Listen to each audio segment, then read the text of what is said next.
What is going on, ladies and gentlemen, and welcome to another episode of the Whatnauts review show. This is episode 92, where each week we have a story to talk about. Could be a comic, could be a movie, could be a manga, could be a TV show, who knows. We read it, watch it, do what we have to do, come back here and talk about it. My name is Kyle Springer. I just messed up my name because I'm like completely out of it. Kyle Springer. Excuse me. My name is Kyle Springer, and I am joined by Melissa Wilkinson, who is completely cracking up and laughing at me. This got so chaotic in a minute flat. It's just like one of those times when you're like not used to, because I don't think, did I do the intro right last time that I hosted one? I tend to skip the like, we have a new story to talk about each week nowadays. And so then you play more jazz with it. I follow a script. Yeah, which is the script that I made and gave you. You did use. But yeah, I was just like, you know what? I'm gonna go back to the script, and then that messed me up. Here we are. Melissa, how are you? I'm good. How are you doing today? Doing pretty well. I had a lazy Saturday yesterday. Because for the past couple months, we've been recording our podcast crossplay on Saturdays. But now we are moving our recording date to Sunday nights. So I had all day Saturday to do whatever I wanted. And I laid in bed all day and watched season 6 of Agents of S.H.I.E.L.D. So yeah, that was good. Did a whole lot of nothing. That can be nice. Yes. I drove into a park in the woods yesterday. Okay. What was calling you to go drive into the woods? Well, I found this mystical amulet. No, my sister-in-law works for the Department of Conservation, and there was this big winter festival that she had planned. Okay. So I went out there to go see what she had done. This park. What did they have? Okay, so in this park, in the like visitors center building, on the outside, there's this like kind of shadow box, like as big as the side of the building, and it's like glass covered. It's like this little area in there, and you hit a button, and inside is a Smokey Bear animatronic. And when you hit the button on the outside, he like kind of comes to life and like moves a little bit and gives you a speech about fire safety. Only you, kid. Only us. Only you can stop forest fires. I was just, this is a beautiful park, first of all. Never been out there. Real jealous she gets to work there all the time. I had no idea I was going to run into a surprise animatronic outside of a theme park. Was that more scary or less scary than like seeing it outside of a Chuck E. Cheese environment? No, I love them. I think we need more animatronics all over the place. Okay. Because I'm imagining this would be like a Batman in the daylight situation. We're just like, what are you doing? You look ridiculous. Just having one loose animatronic. Yeah. No, I like it. I just want more everywhere. I want to go to like a car wash and it has an animatronic. I want to go to like a nail salon and it has an animatronic. Car wash, yeah. Turn it into a dark ride. Exactly. Okay. Interesting. Melissa was out in the middle of the woods communing with animatronics. Yeah, not nature, only robot. Yeah, that's strange too. It's like, hey, come spend the day in nature with us. Here's a robot. I mean, the trees were pretty, but I was most excited by this robot. There you go. Ladies and gentlemen, we are here this week to talk about Locke Key, Volumes 1 and 2. This is a comic book written by Joe Hill with art by Gabriel Rodríguez. I believe published by IDW. Is that right? So. Yeah. The thing here. I believe so. Um, yeah, and this is about to be a Netflix show coming out at the end of this week, which I am pretty excited for. Yeah. I pitched this one. Last week I didn't really have a theme. It was just a bunch of like, here's some good variety of stuff. What made you pick this one? Because this is a title you have mentioned a lot, and then you told me you had never actually read it. You just knew what it was. And I'm like, well, I think it's about time, like, we check this off your to-do list, because now I need to know what it is. Yeah. So, to clarify, I haven't read the comic until now, which we only read the first 2 volumes. But I have consumed the entire story. Oh. I listened to the audio drama version. There's like an audio book version of it, and back when I was in college, I listened to that because again, I had heard great things about this comic, and I think I was able to get my hands on the audiobook thing for free. So it was just like, well, I might as well. Like, yeah. So that's what I did. I enjoyed it.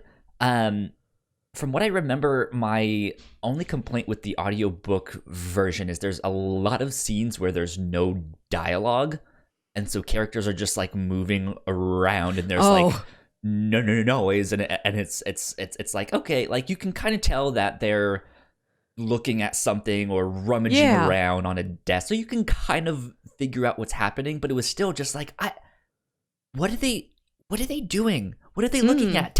Tell me. Like, like it was missing the visual component, which I think is a huge part of this story. Yes. Now that I've seen or read the first 2 volumes of the comic, I think you really need a visual aspect with this story.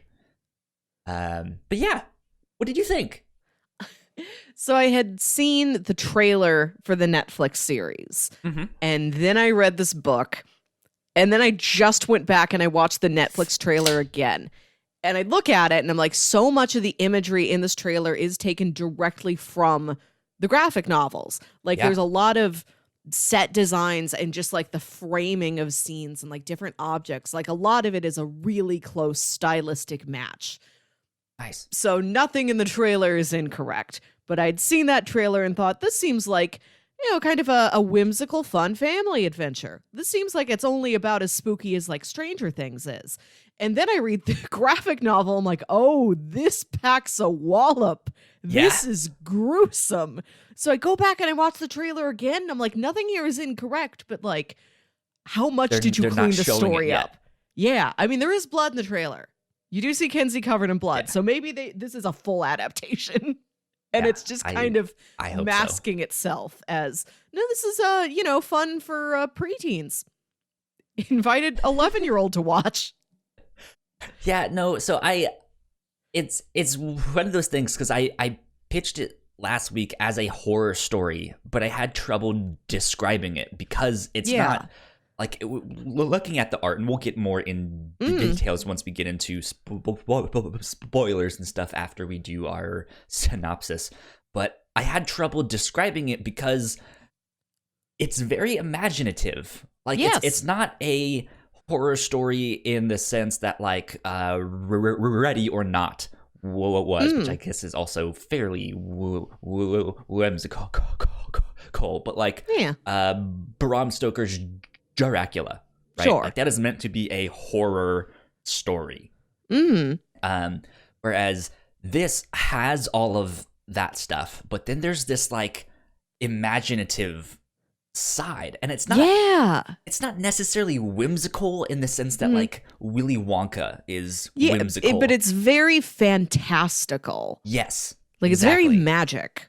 And so it's hard to like pinpoint like it is this one thing, or it is like this, or it's scary, but it's also not because of this stuff, but it's also gruesome, but it's also Yeah, and I think what's interesting is that like the magic parts of it can be a little chilling in their implications, but like Right. the roughest part of it is just what humans are doing. Like, just give you the synopsis for the story for you, the audience. There's this family. It's like a teenage boy and girl and like the 6-year-old boy.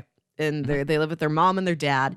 And then their dad gets brutally murdered in a home invasion. Brutally murdered. Yep. And we see all of this. And the story is mostly about the family dealing with that fallout and the worry that that invader is going to come for them again. And then they move into this magical Victorian mansion with all these magic doors in it. Yes, yes. Yeah. So, like, that's not where the horror comes from. Like, the horror is in the story before they even get to the weird house. Yeah. Yeah, it's an interesting one because it has this like character who is very menacing and kind of coming after them. Yes. And they don't necessarily know why. And so it's through exploring this house and finding all of these different keys and unlocking these like magical doors that have all these strange magical effects that they are starting to uncover the story and what's happening and why it's happening and who this is that is after them. So yeah, it's pretty interesting.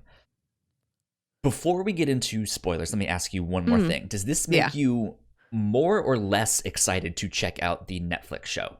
Oh, more. Like, I don't know if I'll like binge watch this thing first week, because that's also just typically not my habit with these things. I don't know how soon I'll be able to get to it, schedule permitting, but I have to see what they turned this into and how close of an adaptation it is. Okay, good stuff. Yeah, I think this has made me more excited for this show.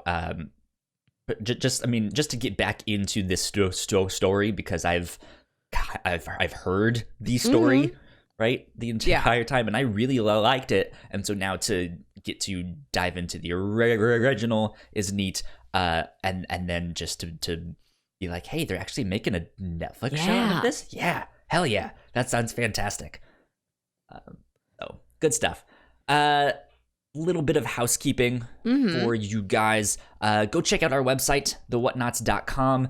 You guys can find more information about all of the podcasts that we do, including Crossplay, which is the one that I mentioned earlier in the show.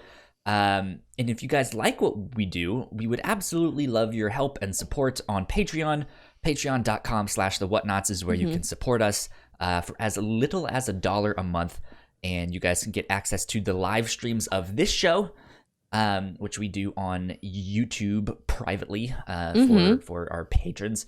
You guys can get exclusive content, exclusive episodes, and stuff like that. We just put up one where we had a fantasy movie draft, making our own cinematic universe out of things that aren't connected. Yep. It was a lot of fun. So go check that stuff out. But we also want to give a big shout out to our Patreon supporters at the $5 tier. So thank you, Sam, and thank you, Christine, for helping us out and covering us when so we can just sit here and focus on making podcasts and stuff like that. It helps us out a ton. But yeah. I think that's all the housekeeping for now. Let's move on to spoilers then. Come on, spoiler button. There we go. A little bit slow. Cool. Fun fact. Yes. Joe Hill, the writer of this book, is the son of oh great, now my mind just went blank. Oh, that's Spooky Main Man. Yeah, that Spooky Man. You know the Spooky Man. Come on, the Spooky Man. Mr. Stephen the King. Stephen King. Yeah, he's Stephen King's son. And we have covered King to some degree on the show before. He wrote part of American Vampire, which we read for Halloween. And we also watched the Hulu series Castle Rock, which is an original story based on like an amalgamation of all of the Stephen King lore. Like they just dumped the King canon into like a big stew pot and stirred it up, and they pulled Castle Rock out of it. Yeah. We've done some stuff Mm-hmm. from their family before. But yeah, Joe Hill tends to write a lot of comics. He tends to focus more on comics, at least that I've seen. That's how I know him from stuff. Mm-hmm. Most famously, I think, is Locke Key, which they have been trying to make into a TV show for a long time. How old is this? It seemed like it was, several years old. 2009. Okay, yeah. So the first issue came out February 20th, 2008. Mm. That was when the first issue came out. So yeah, it's been around for more than a decade. But there was a pilot for a TV show for Locke and Key, I believe on Fox back in 2011. Wow. Don't know if it made it to TV, but they tried making it. And then I think they tried making it on Hulu in 2017 and 2018, and it never made it. And then Netflix picked it up. So. I think Netflix seems like a decent home for it, just because I mentioned Stranger Things. Like, I think Netflix does have a similar pool of content. I was going to say in this tone and for this age range, but again, I'm not sure, because this story is so much more grim and mature and harrowing than you would think it is based on the premise. Yeah, this maybe not for young teens. There is some stuff that they deal with in the book, for better or for worse. It just might be a little bit difficult to take. It's nothing that I don't think you couldn't show them, but it's one of those, like, I don't know. The book may not handle it very adeptly, so it's kind of just you might have to look and see first type of thing. But let's dive in to spoilers and stuff like that. Well, let me actually start with a simpler question. Okay. Who is your favorite character so far? Oh. I wished we would have gotten to see more of him, but I really liked Uncle Duncan. Okay. He was really interesting, especially that statement of, well, the house chose Duncan. This is why Duncan lives there and Rindle didn't. Yeah.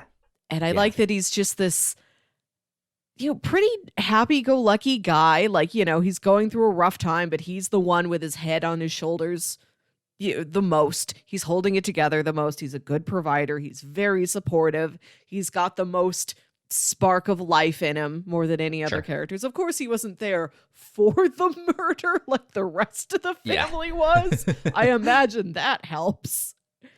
But I liked his inclusion into this. And like so many times when you hear that basic kind of classic young adult premise of we have to go live in a mysterious house with an uncle, it's always like a creepy uncle, an eccentric uncle. For it to just be like this fun, artsy, young uncle. Yeah. That was a nice surprise. Yeah. Yes.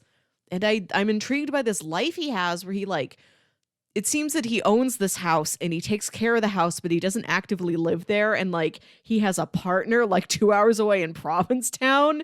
Like his name is on the mailbox there in Provincetown. Like up until now when his brother's family needs to come live at Keyhouse, like, no, that's where he lived. Yeah.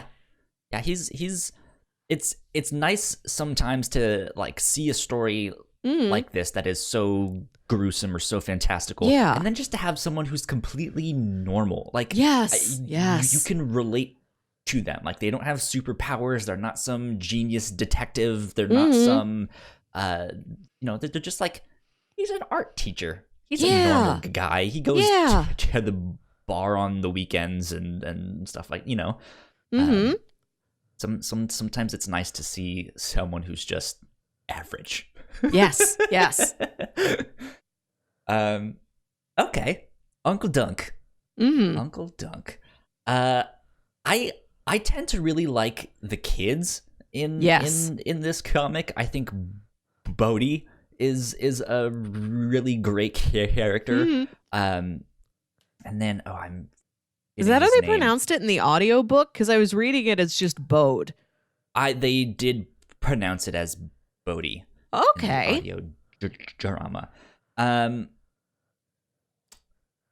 am I forgetting his name? The kid with the action figures. Oh, Rufus. Rufus, yes, he's also a fantastic character. Not to spoil much, but he does end up playing a big role throughout the comic. It seemed like he would, yeah. But he's an interesting kind of not foil to Bodhi, but kind of this opposite look where this whole book, it has this like magical, fantastical element, and the whole conceit is that the parents can't see it. The adults can't see this magic, and they can't recognize it for what it is. And I really enjoy that. Yeah, and I like that that's the rules of the system. It's not like this kind of Goosebumps thing where it's like, Mom, we found a werewolf, and oh, that's cute. You kids are playing, or don't bother me. You know I have to prepare notes for my business meeting. It's like, no, the adults literally, because of the rules of this magic system, once you get old enough, like you don't know what it is anymore. And like it can be right in front of you and your brain just like blurs it out and you don't notice and you don't have any sense of it at all. Yeah, so it's neat to have Bodhi on one end just being like, this is so cool. Everything is magic. I can open my head. I can become a dead person. I can do X, Y, and Z. You know, and then on the opposite end of that, there's Rufus, who is seeing this because of his mental disabilities. He's not really affected by it. Like he still sees it, he still takes it, he understands it, but he's not been like, wow, this is magic, I've never seen anything like this. He just goes, okay, all right. And then and just like, sure, I'll process this the way I process anything else. Right. And it's neat to just see those different perspectives, whereas Bodhi is kind of discovering it all, and Rufus feels like he's already seen it all, or just like, not that he's not discovering it or stuff like that, or that he's seen it before, because I don't remember if he has or not, but just that I feel like he's a character that understands that he has these mental issues, right? And so he just knows like, hey, I'm not going to understand everything that is happening, or I might understand more than you think, and I just don't know how to express that and stuff like that. And so it's just this, it's neat to see how they kind of, even though they haven't interacted in these first two volumes, just how different these kids can comprehend things. Yes, no, that's a good point. I'm very interested to see how he gets into this group of kids and like who else joins them, because you've also got Jordan is the cool girl on the bike. Jackie is Kinsey's friend from track. She might get involved with it. Like there's a core group of kids, and then there's these peripheral kids. So you're kind of waiting to see extended like family, how into this do you get? You know, do you end up being part of this like mystery team or not? Or are you just like, no, we're leaving Jackie out of this. Like she doesn't need to know about this. I need one sane spot in my life, somewhere I can go where I don't have to think about magic nonsense. Yeah, so I liked that a lot. Let's talk about the keys. Yeah. That's like the big crux of this story, is that there are these magical keys. Might have to help me out here. So far we've seen the anywhere key, we've seen the dead key. I don't remember if that's what they call it exactly. Actually, the ghost door key. Yeah, we've seen the Um, anywhere key. We've seen the gender key. We've seen the ghost key. We've seen the head key. Yeah. And like the Omega key has been talked about. And I think like we've seen a picture of it, but I don't think it has come to play in the narrative yet. Yeah, we've heard about it. We've also seen the Echo key. I don't know if that was the one that allows entry into the well house that we saw in the flashback. Yes. To when yeah. Again, I don't remember her name, but she almost killed Ellie. her mom. Yeah. The track teacher, right? That's who she was. Okay. That makes sense. Yeah. There's a lot more keys. I'm looking at a list here on Wikipedia, and I'm just like, oh yeah, there's all of these. I don't remember half of these, but sure.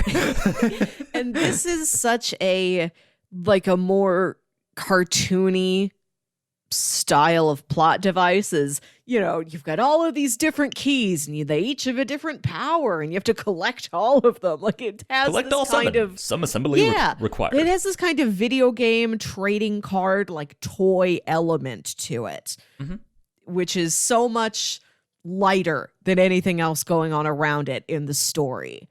But it gets balanced out. It doesn't feel like you're watching like this, horror drama that all of a sudden has like this video game like goofy kids element to it. Like it works, and all the keys they've all been really interesting. Like I've never seen anything like the head key, like that set of powers that it opens up. I don't think I've ever seen anything like that in a narrative. Like, I mean, teleportation, you can become a ghost, like that stuff seems familiar. I've seen stuff like that before.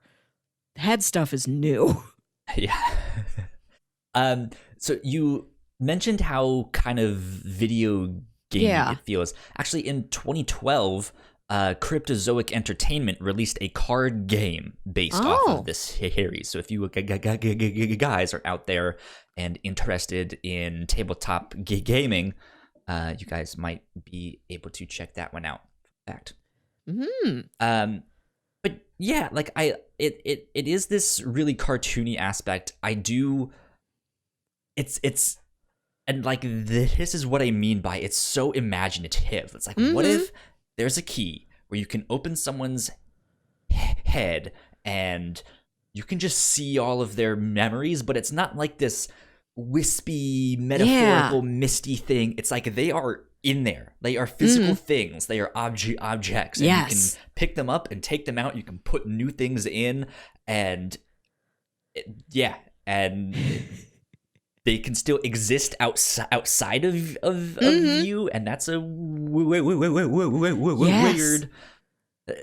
thing that there is just this physical representation of your emotions existing in the world, or okay, here is your memory of this conversation just existing outside of you.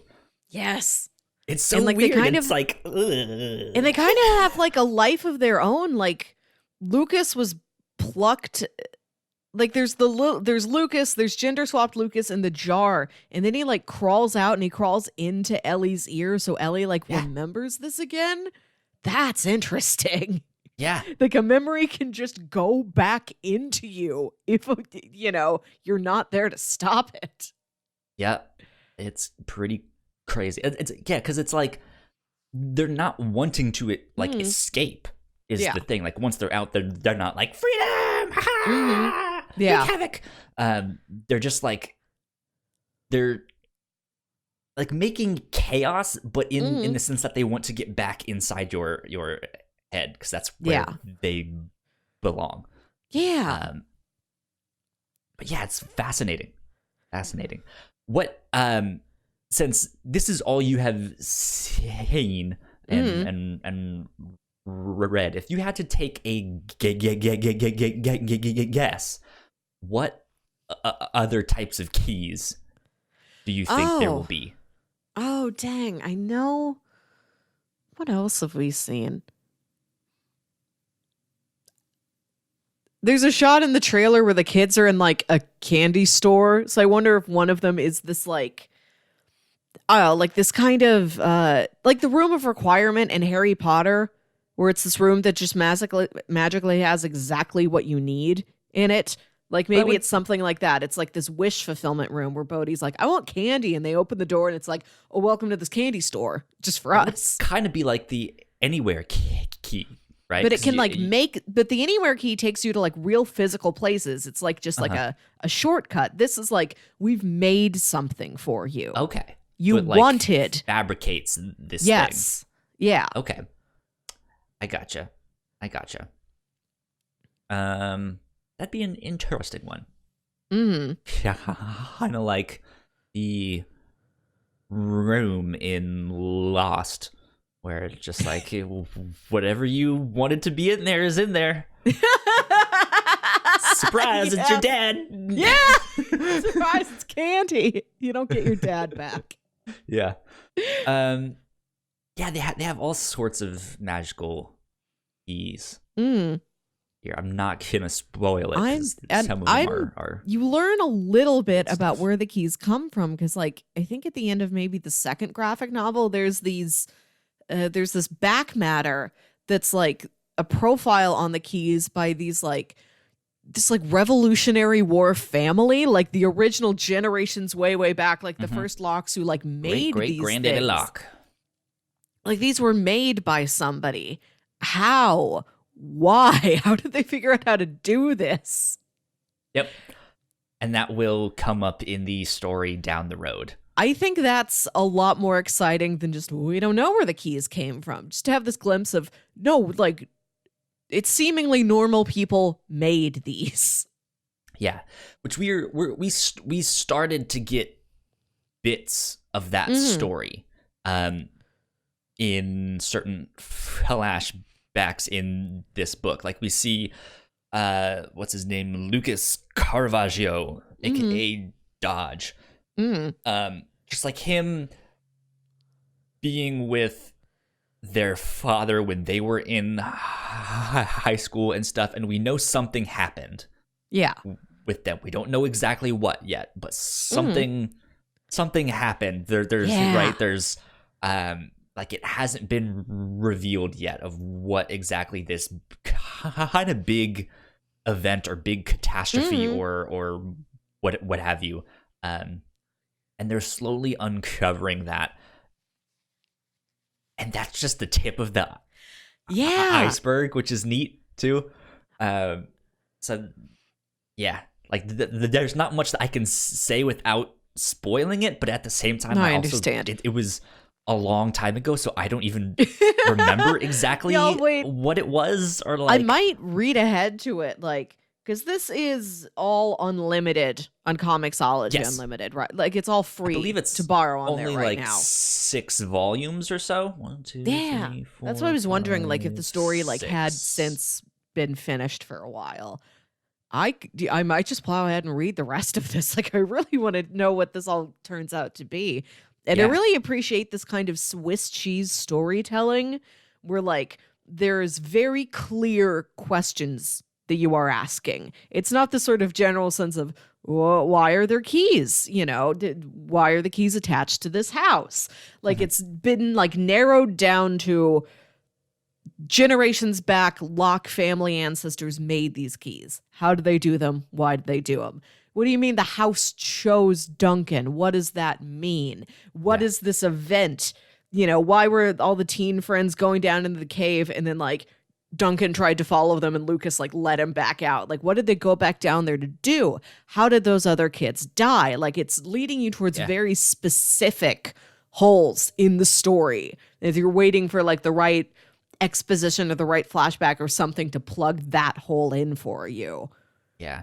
Something that I really enjoyed about this book that I don't think a lot of other comics do is by the end of issue 1, it really didn't have the hook of the story. Like this does not focus on some like big shocking moment or like aha, and so now they need to collect all of the Infinity Stones. And do this. And so then you know what the story is about. This ends up following more of like a novel structure. Yeah. Where it has like the story builds up over time and slowly starts to reveal things. And so it is this slow burn, and I really enjoy that. Yeah. But at the same time, I can kind of understand, like, if you read volume 1, like, you can kind of just be like, sure, that was it. And Yeah. it's like, well, like, there was a couple things in there. Don't you kind of want to know about those things? You're going to get a little bit more this next time. And then it's just, by the end of volume 6, it's one of those things you look back and you're just like, wow. This, like, there was so much happening here all the time, and now you understand why things happened a certain way in volume 1 and 2 and stuff like that. And just like, oh, okay, I understand now. Yeah, I do like this longer plot structure that it has, because you're right. It takes like several chapters into volume 1 to get all of the pieces on the table, and even then, like, we don't even have all of them. Right. Like, it's so much about the family before we get into, oh, there's weird keys, and like all your dad's friends when he was a teenager, like they all underwent this major disaster and some of them died. And then Lucas like got turned into a lady and locked into a jar for a while. Yeah. Like, what is that? How did all of that happen? Yeah. Yeah. I also love the concept that, like, and I imagine the story being like, 12 years old. Gender ideas have changed a whole lot since then. So I don't know what they're going to do with the gender key in modern times. But I really like the idea that, like, Lucas used this key, and so he's appearing as this beautiful woman to the kids. And the kids, like, don't know that's not... If they casted twins, like a guy and girl...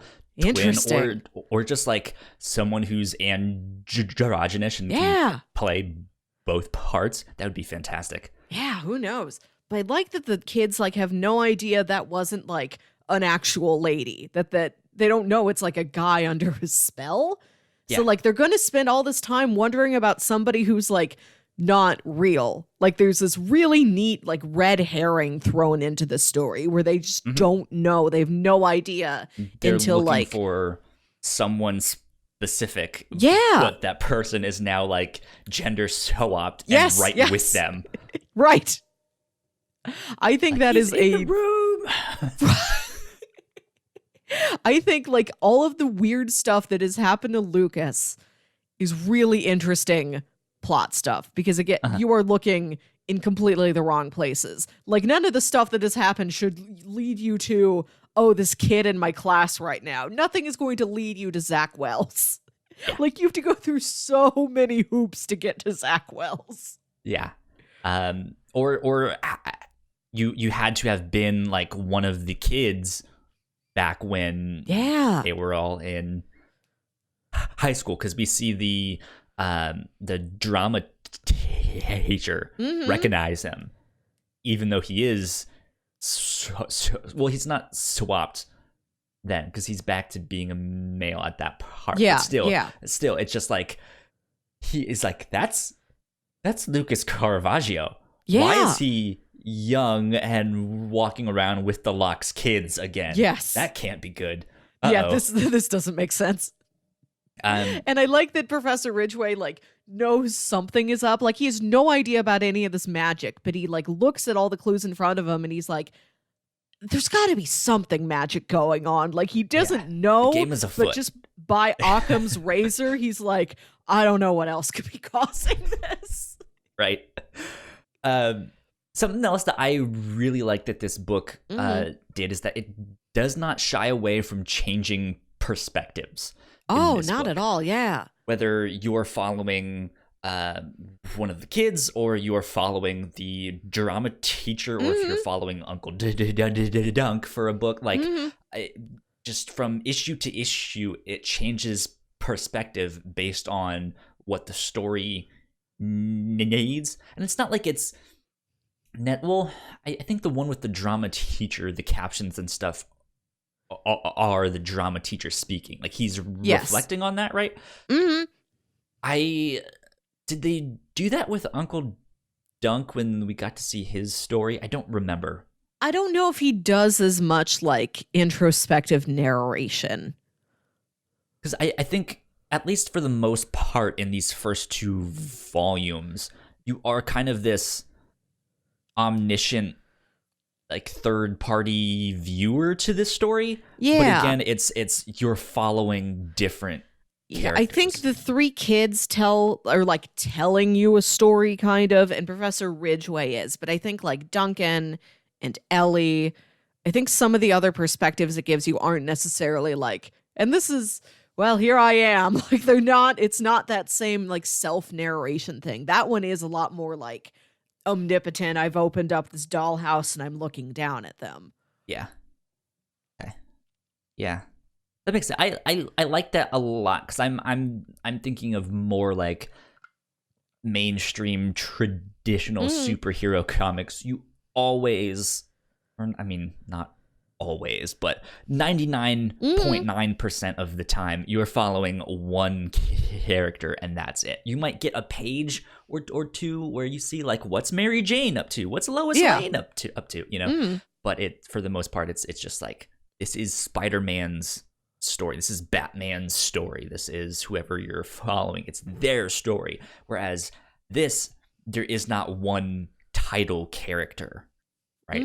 This is not just Bodhi's story. This is not just what was his older brother's name? Tyler.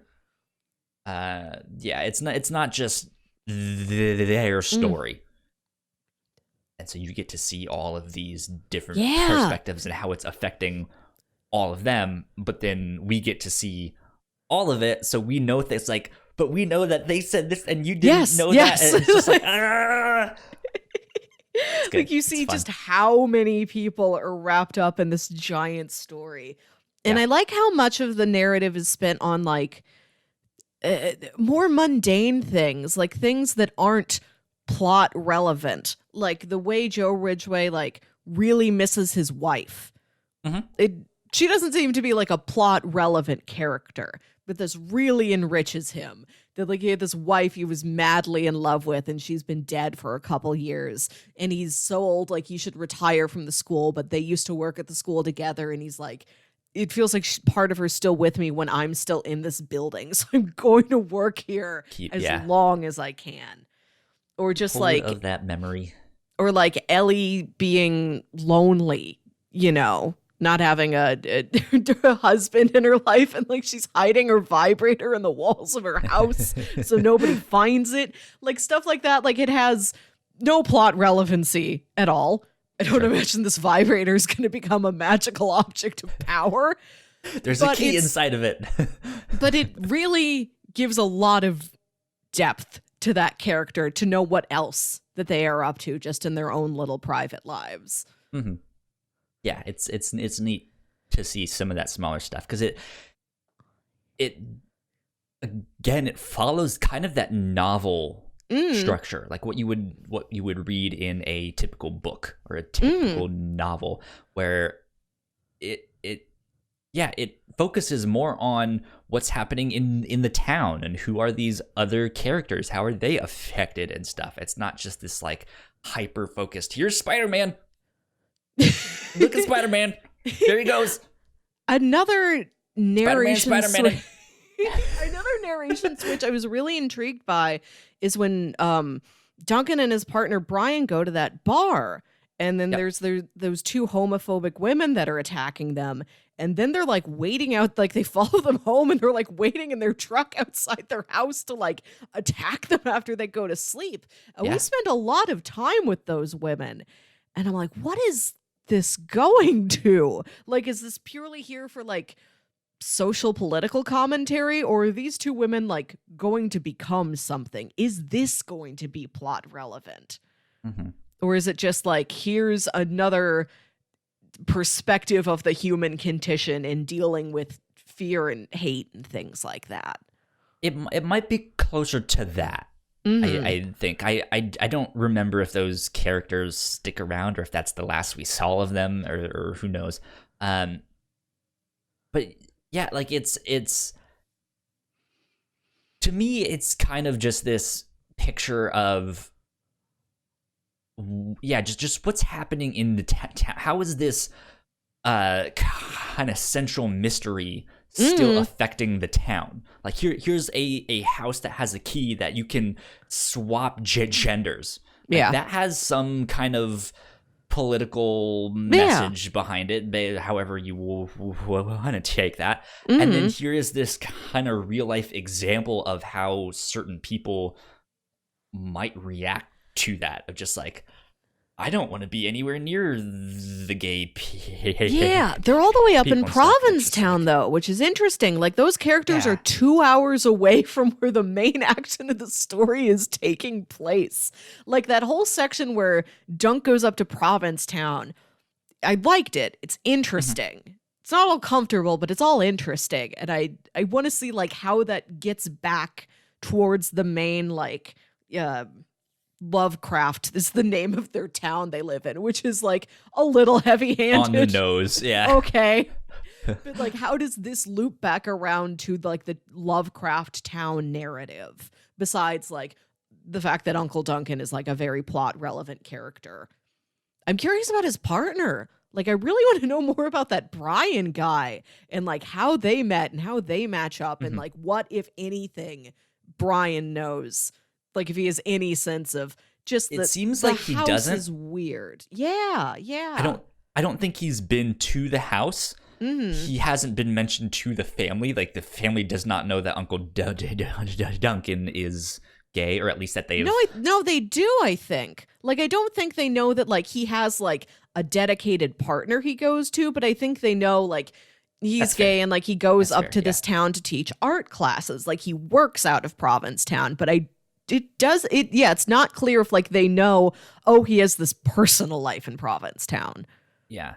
Because there's one time I think where Dodge asks Tyler if he's single or something. Like they ask like, does he have a girlfriend? He's like, no, he's just a typical single dude.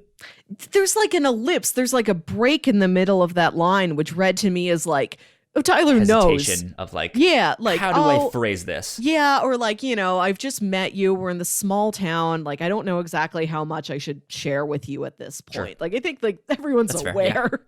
Yeah. That's fair. But yeah, like it's I think it's just a picture of hey, here's something else that some people have to be afraid of just like, do I tell them who I really am? Like, do I let them know that I have a different sexual orientation than is what is like accepted in the mainstream, right? I think it might just be that stuff. Yeah, they don't know about whatever his name was. Brian? Yeah, Brian. Okay. You guys know that I'm terrible with names. No, yeah, it seems like the family, like, they don't know about Brian specifically, but they do know that Uncle Duncan is gay, and maybe they have some sense of, he might have a guy he sees when he goes up to Provincetown to work. But yeah, it doesn't seem like they're like, yes, let's welcome Uncle Brian into the family. Good old Uncle Brian. I would love to see if he comes back to Lovecraft and how he interacts with all of this. Okay. Interesting. Do you want to talk about the art for these books? Yes, I do want to talk about the art. This is great art. Yeah, it's good. My hesitation in saying that is that, again, it's that weird thing where I don't feel like I can pinpoint where this story falls exactly within like what genre it is. And so on one hand, I'm like, it's not scary enough for a horror story. Like it's just the characters look a little bit more cartoonish. They look like they not. they haven't gone full caricature, but their No. eyes are a little bit bigger than they normally are. Their chins might be a little bit like more pronounced or something than you might normally see. Like, it is this stylized version, and it tends to fit the more whimsical side, the more fantastical side. Like, when you get to look inside someone's head, those pages are fantastic. Yes. I love them. They're great. But then when it's like, here's this character being brutally murdered, it's just like, I don't know if this fits the tone.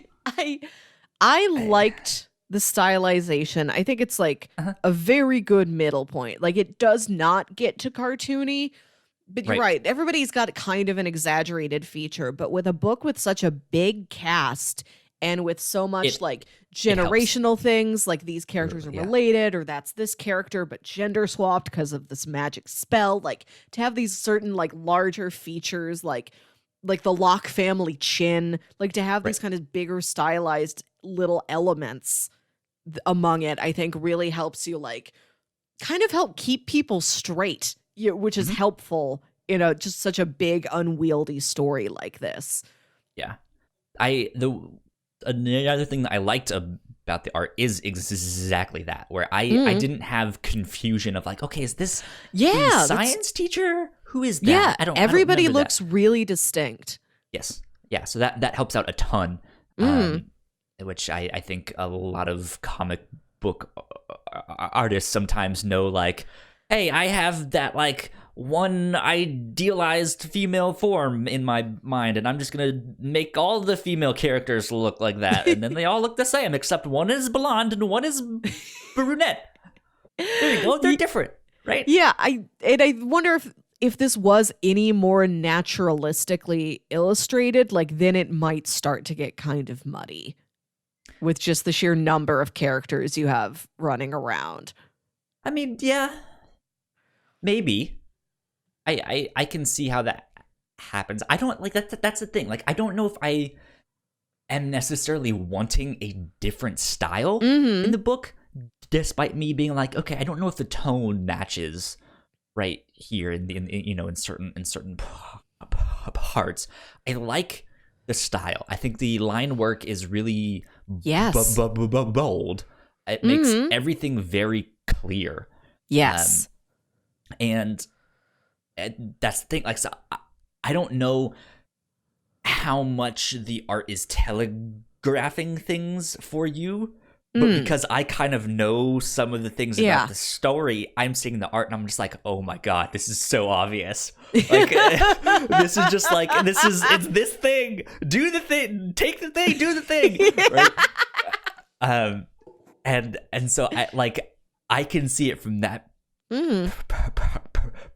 perspective, but I'm not sure if stuff like that is translating for you yet. I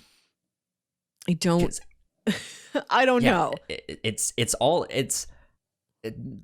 is gonna sound a lot more cryptic than it actually is, but it's all in the line work. Like, this art really just makes things very bold and very clearly defined of like, okay, this is what this room looks like, this is what that character looks like, here are their features exactly.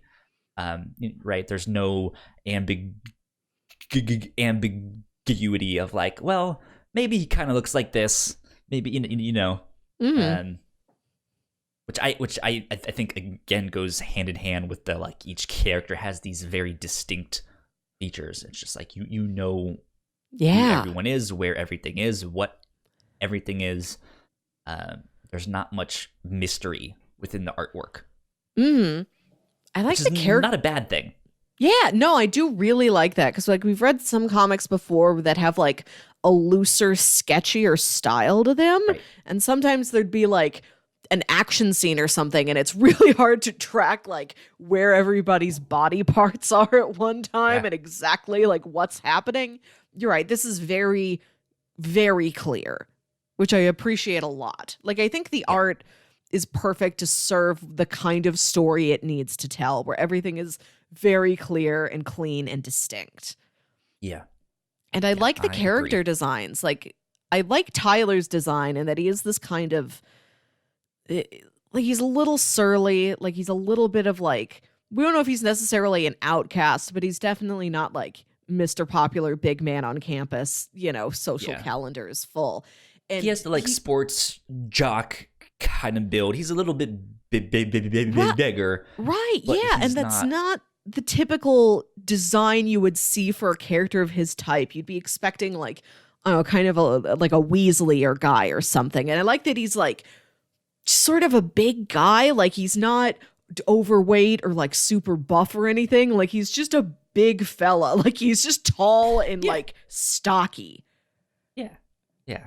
The thing that comes to mind is just like good old fashioned like red blooded Midwestern American male, where he's like he's big.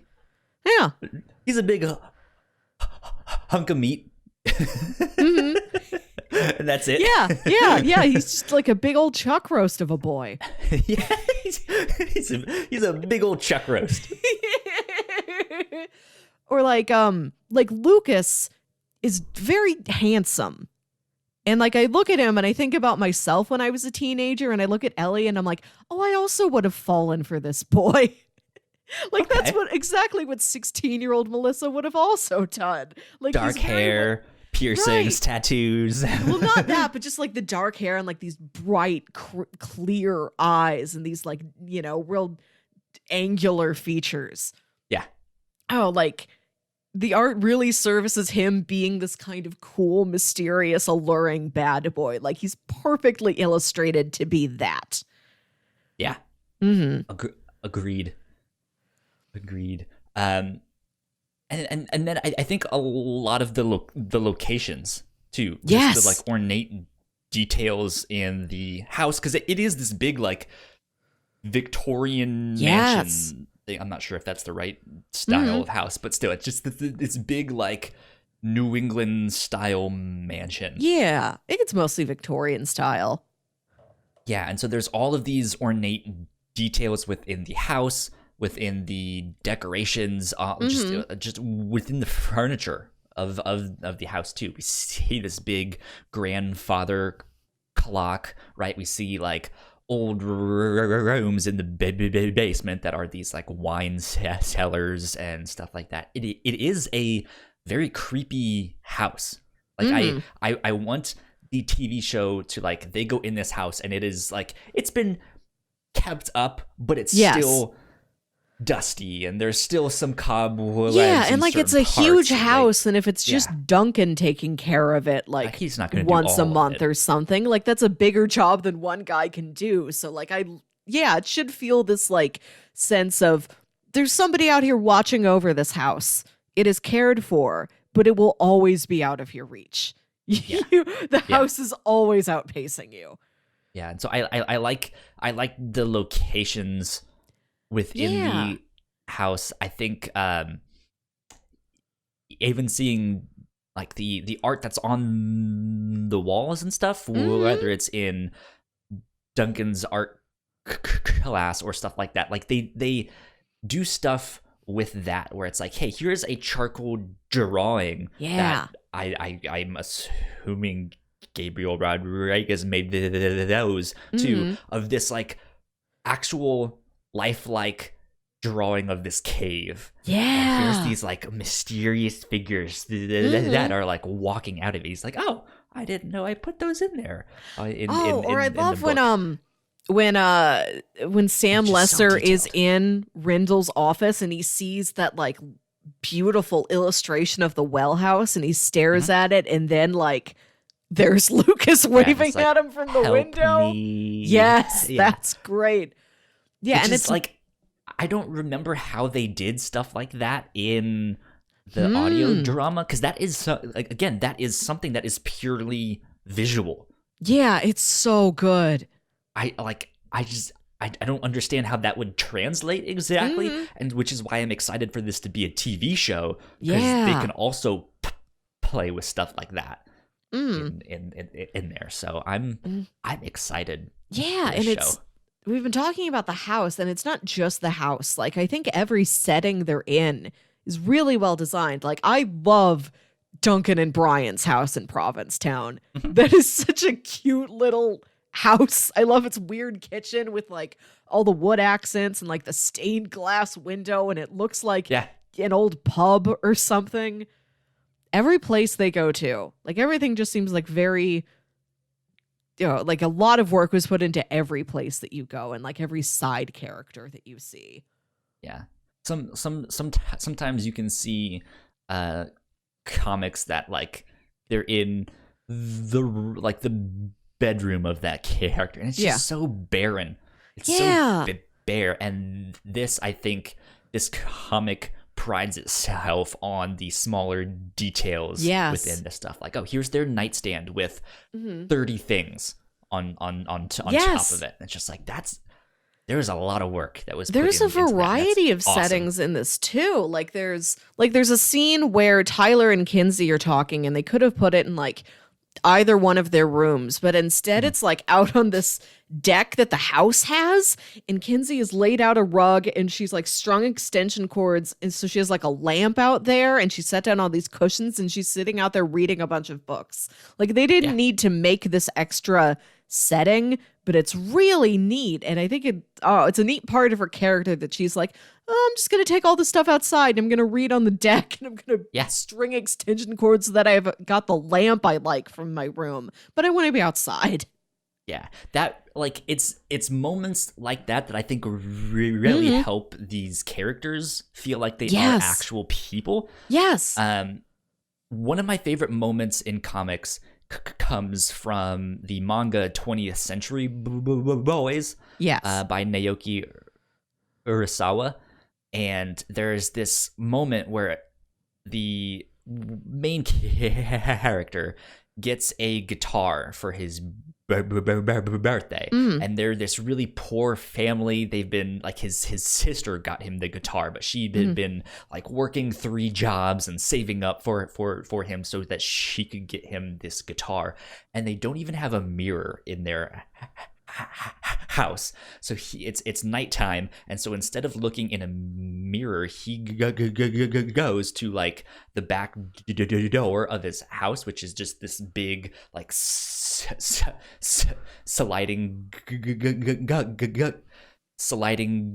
glass door. And since it's nighttime and the lights are on inside the house, he can see himself in the reflection. And I'm just like, that's so neat that like there's just this like why wouldn't you just put a mirror in the house? Like there's just this extra care and attention to making it more personal. It's like, here is what Kinsey would do. She would take the couch cushions from the couch in the parlor room, in the second parlor room that no one has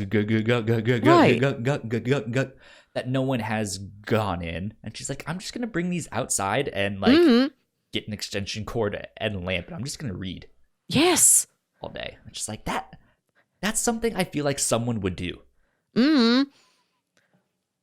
Another little, or that they knew someone who used to do that, and then they put that in the book. Yes, I like it a lot. There's another piece of like artistic character building with Kinsey that I really liked. When they find the head key, she's like, take out my memories of I don't want to know how to cry anymore. I want to forget how to cry. And she's like, take out all of my fears. So they take out like the embodiments of like tears and fears from her head. And like the embodiment of fear is this like little black gremlin kind of character with like a spear, and it's wrapped in this toga of like newspapers with like scary headlines on them.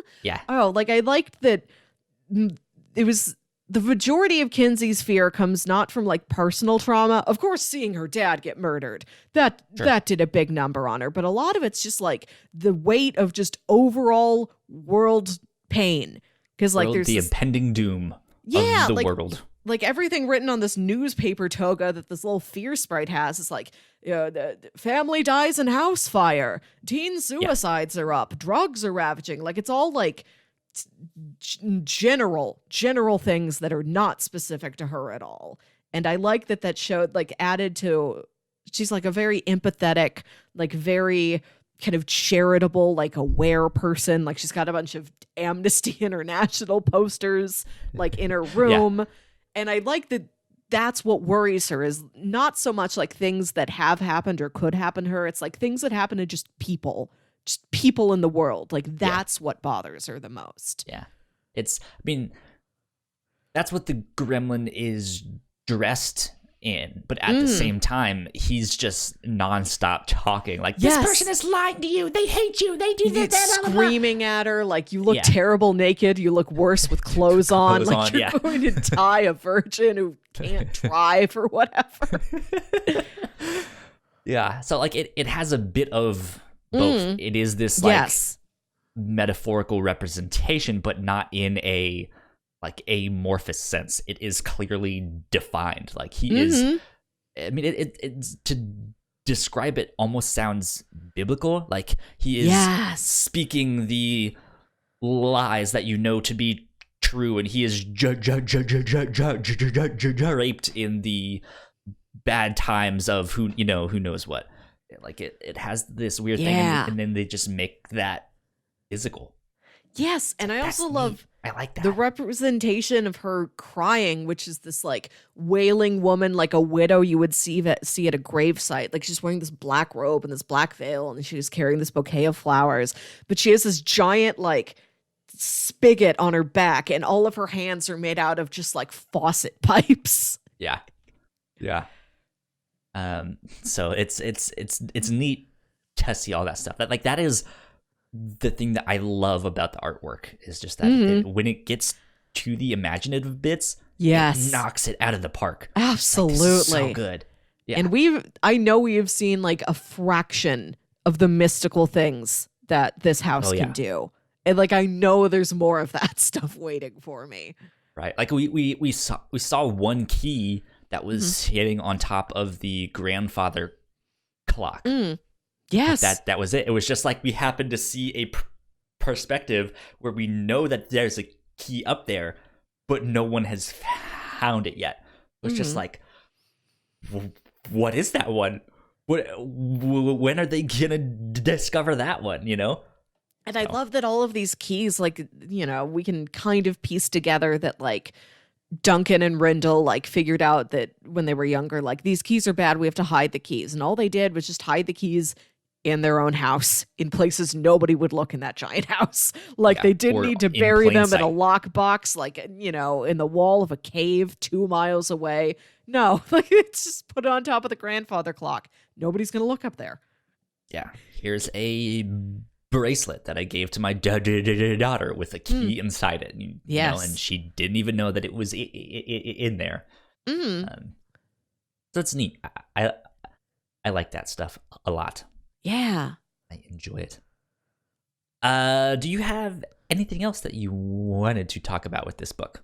I think to move on to recommendations, like one of my favorite parts of this book is that looming story of what happened to this previous group of teenagers, and like, how did some of them die? Who were those other people? Where did they go? What happened to them?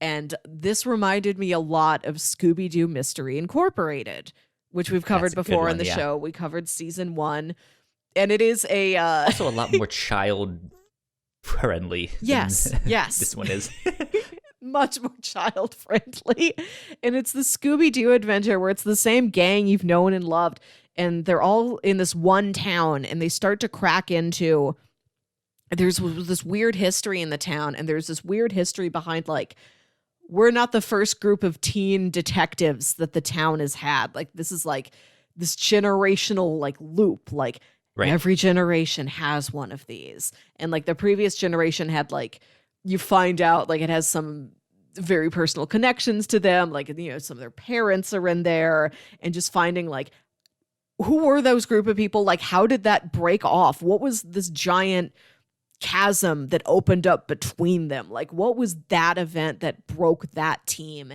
and scattered everybody? Yeah, that's a good one. Good recommendation. I would recommend Rachel Rising which is a comic book by Terry Moore. We have previously read the first couple volumes of Strangers in Paradise by Terry Moore. Rachel Rising is also all on Comixology Unlimited, so you guys can read it all on there if you would like. But it's about this young girl named Rachel who wakes up in her own grave after being strangled. And she doesn't remember the circumstances of how she got attacked and how she got killed, because yes, she actually did die. Now she is, for some reason, woken back up. And so she tries to solve her own murder, or like what happened with there, but it leads to this whole thing of like, there's this mystery within the town here. There are things that have happened in the past, and we are kind of uncovering that as we go. And it is also set in New England, where Locke Key is okay. is set. So if you like that New England horror, if you like witches and demonic stuff, Rachel Rising is what you should check out. All right.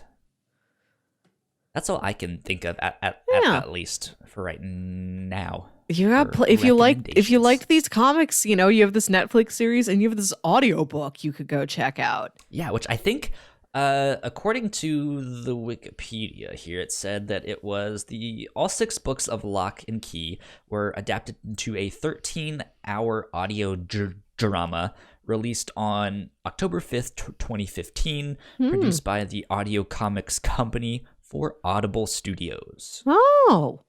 So it is on Audible. Interesting. Yeah.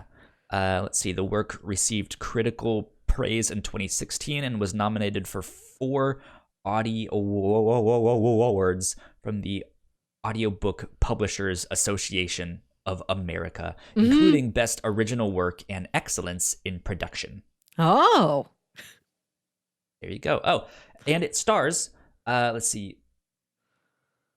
The work features the voices of Tatiana Maslany, Haley Joel Osment, and Kate Mulgrew, with appearances by Hill Rodríguez and Stephen King.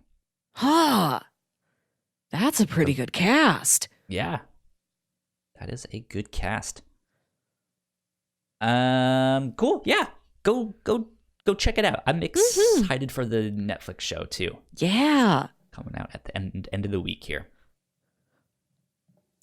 Melissa, it is your turn to do the pitches. It is. And what I pitched today, also today is Groundhog's Day. I think we forget about this holiday every year. Next year, one of us has to remember to at least try and pitch Groundhog's Day in time for Groundhog's Day. Sounds good. Because it seems a wonder that after like 4 years, nobody's tried to do that one. But the episode, what I pitched today will be recorded next week. This will be the episode we release on February 12th. So these are all romantic pitches for Valentine's Day. Okay, sounds good. Pitch number 1 is a returning pitch from last year. This is a television mini-series. Remember when they used to do those before this age of limited series events and 10-episode streaming shows? There was a TV mini-series. This aired in the year 2000. This is called The 10th Kingdom. This is a childhood favorite of mine. This was very formative to young Melissa. And what this is about is it's a world where all the fairy tales are real, and they all live together, and they're separated into like 9 different kingdoms. Like there's Cinderella's kingdom and Sleeping Beauty's kingdom, etc. And there's these series of magic mirrors that they use as like kind of like their anywhere keys. Like they can teleport very quickly from one part of a kingdom to way on the other side of another kingdom. And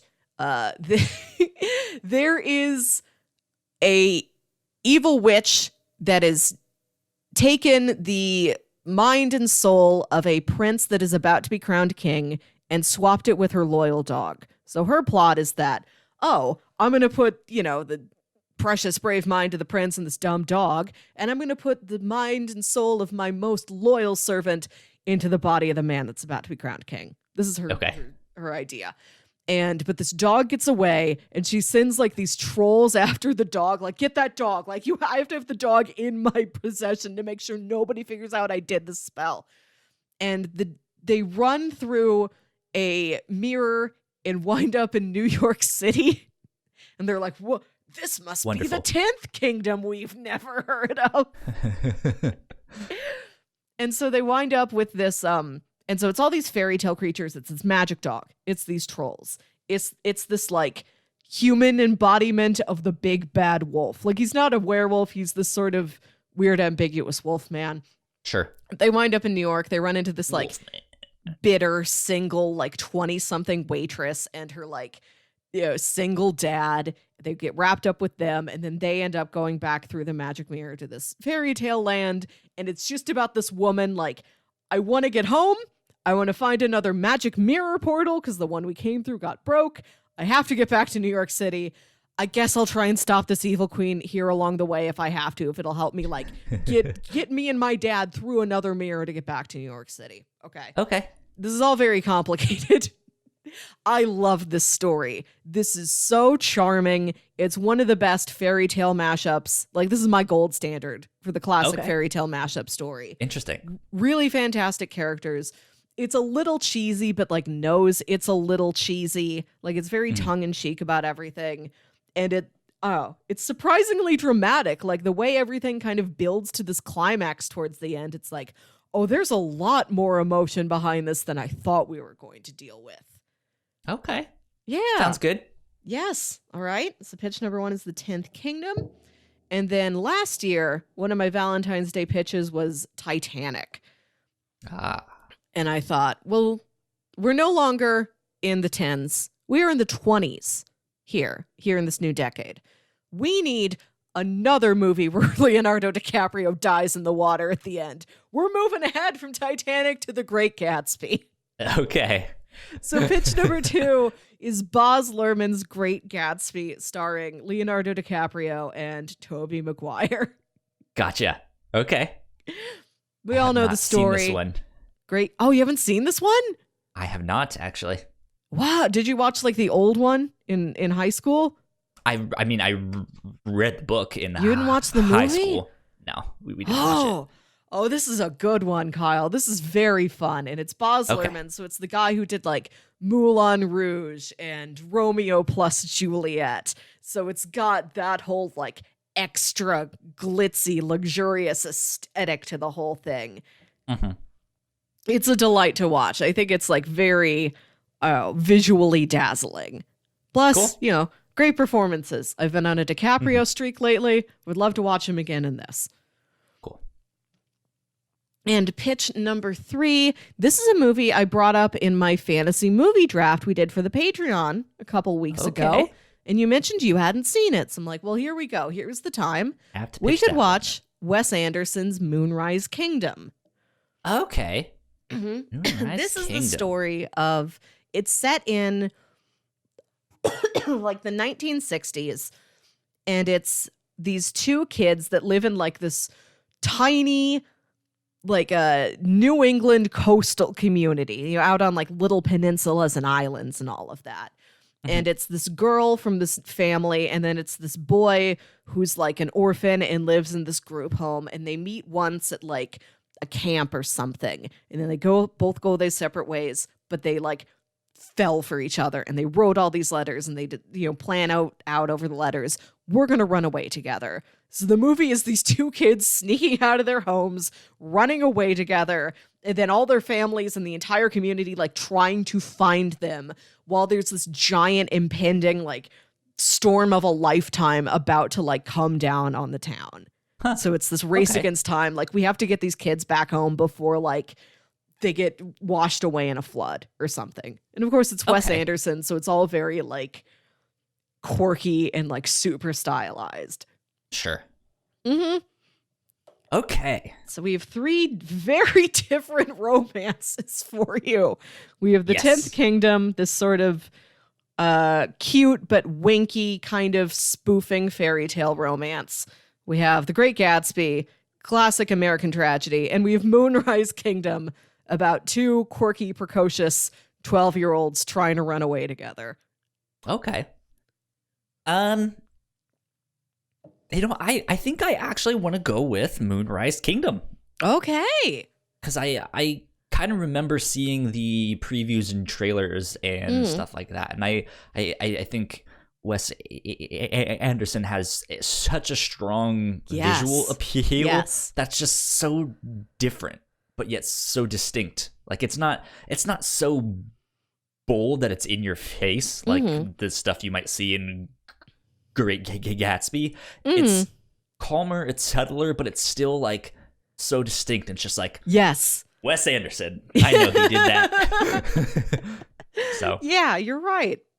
I think we should do that one. Let's do Moonrise Kingdom.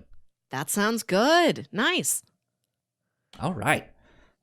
Let's see. Go like, share, subscribe, do all that stuff. We have been trying to get more people to subscribe to us on YouTube. Right now we are at 54 subscribers. Of course, we would love to make it to 100 one day. So if you guys could help us out and recommend us to a friend, get more people to subscribe us, spread the word. That would help us out a ton.